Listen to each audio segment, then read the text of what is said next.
என்ன சாரி, என்ன விஷயம், இன்னொரு விஷயம் என்ன ஷேர் பண்ணணும்னு நினச்சேன்னா, ஆக்சுவலி என் ஹேர் ஸ்டைல் ஃபஸ்ட் எப்படி இருக்குன்னு சொல்லுங்கள். என்னென்னா, எனக்கு வந்து ஃபோர்ஹெட் ஓகே, எனக்கு வந்து எப்படி சொல்கிறது, நெத்தி கொஞ்சம் பெருசு.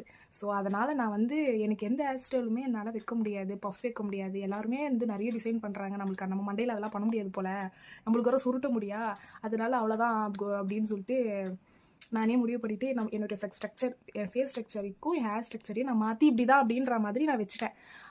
அப்புறம் நிறைய பேர் வந்து ஏன் இப்படியே போடுற அப்படின்னு சொல்லிட்டு நிறைய பேர் என்கிட்ட சொல்லி சரி நம்ம மாற்றினா என்ன அப்படின்னு திடீர்னு இன்னைக்கு தோணுச்சா, அதனால் இது மாதிரி வந்து இங்கேருந்து கொஞ்சம் எடுத்து இப்படி சுற்றி இங்கேருந்து அதாவது ஃப்ரண்ட்டில் ஹேர் விடாமல் அப்படி வாரி வச்சுருக்கேன். ஸோ இந்த ஹேர் ஸ்டைல் எனக்கு எப்படி இருக்குது, நல்லா இருக்கா இல்லை கேவலமாக இருக்கா அப்படிங்கிறத சொல்லுங்க.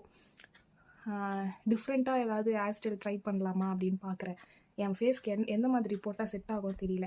ஃபேன் போட்டால் உங்களுக்கு வாய்ஸ் கேட்காதா, எனக்கு ஆல்ரெடி மைக் இல்லை.